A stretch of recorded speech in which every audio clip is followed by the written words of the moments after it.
Hello everyone, welcome to my channel. हमारी आज की कहानी है गन्ना जवाहर का 9वां भाग। मन्ना बेगम ने अफसोस से कहा, रुखसत होते वक्त गन्ना ने खोला था अपने दिल का राज कि बेपनाह मोहब्बत करती थी वह आपसे। उसकी तड़प देखकर हमें रहम आया। हमने चाहा भी कि उसे आपकी शरीके हयात बना दें, लेकिन वक्त बहुत कम था। वह आपका इंतज़ार करती रही। आप तो आए नहीं, मगर निकाह का दिन आन पहुंचा। गन्ना की ममता के लिए हम रिश्ते को तोड़ भी देते अगर कोई छोटा मोटा आदमी होता तो, मगर खुशकिस्मती से वह एक बड़े ओहदेदार और ताकतवर आदमी हैं। दिल्ली के मुगलिया दरबार के वजीर शिहाबुद्दीन इदमत उद्दौला के साथ निकाह हुआ है गन्ना का। अब वह गन्ना बाई से गन्ना बेगम हो चुकी है। माफ़ करना कुंवर साहब, आपके आने में बहुत देर हो गई।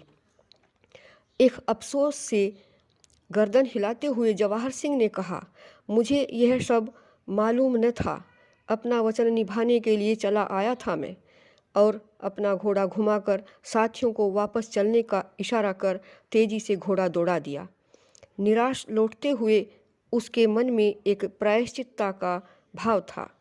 इधर गन्नाबाई का निकाह दिल्ली वजीर के साथ हुआ ही था कि दुर्रानी साम्राज्य का बादशाह अफ़गान अहमद शाह अब्दाली पंजाब से खिराज न मिलने के कारण इमादुत मुल्क को सजा देने के लिए लाहौर आया। इमादुत मुल्क पर दिल्ली की मुग़ल सल्तनत की दबाव भरी साजिश सिद्ध हो जाने से वह दिल्ली को सबक सिखाने के लिए चल पड़ा। 23 जनवरी 1757 को दिल्ली पहुंचकर उसके पठान सिपाहियों ने लूटमार शुरू कर दी। मुग़ल बादशाह आलमगीर द्वितीय एक कमज़ोर और डरपोक शासक था। वह लाल किले में बंद हुआ अल्लाह से दुआ मांगता रहा और अहमद शाह अब्दाली ने करीब 1 महीने तक ठहरकर दिल्ली को जी भर लूटा।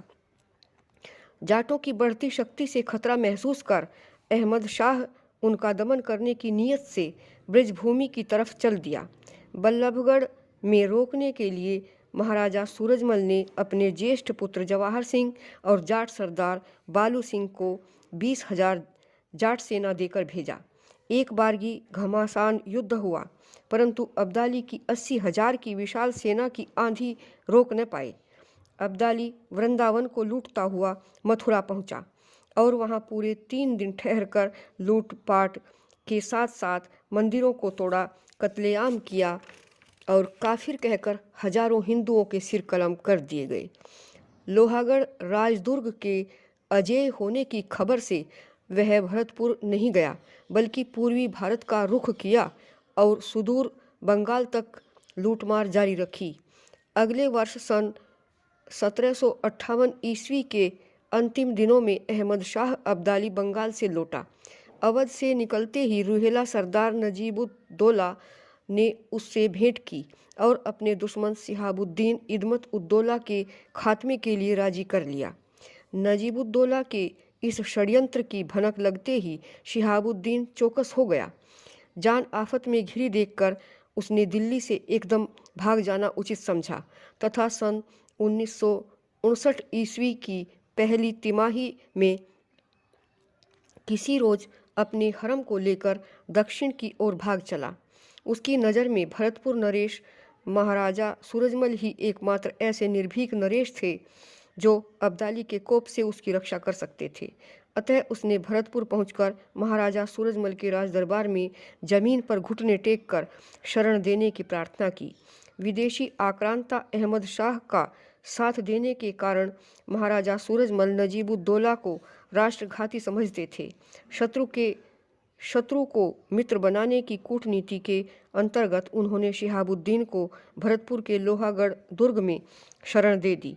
सजीले रथों पर सवार शिहाबुद्दीन के हरम की बेगमें जब लोहागढ़ राजदुर्ग में प्रवेश कर रही थीं, तब गन्ना बेगम बार बार अपने रथ की झड़प हटाकर बाहर झांक रही थी।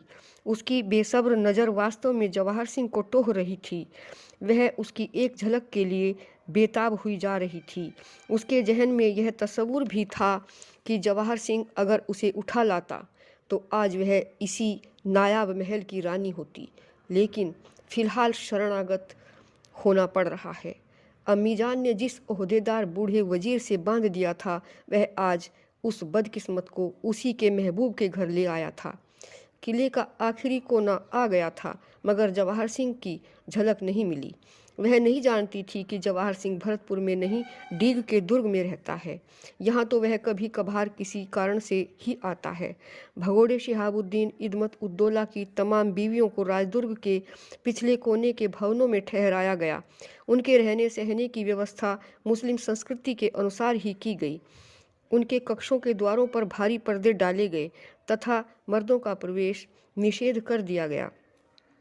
गन्ना बेगम जवाहर सिंह के फिराक में थी और उसके दीदार की ताक में कई बार कमरे से बाहर आकर इधर उधर चोरी से देख चुकी थी।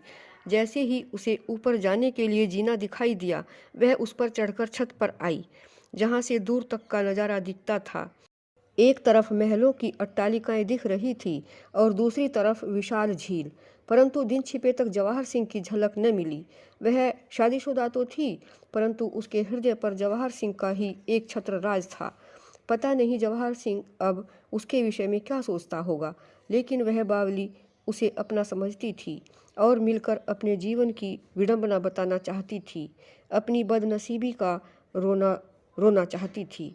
दिल्ली पहुंच चुके अहमद शाह अब्दाली के मूड का कुछ पता नहीं था। नजीबुद्दौला के झांसे में आकर शिहाबुद्दीन को मौत के घाट उतारने के लिए वह भरतपुर का रुख भी कर सकता है। इसी विचार के दृष्टिगत डीग दुर्ग की सुरक्षा व्यवस्था चाक चौबंद कर दी थी जवाहर सिंह ने।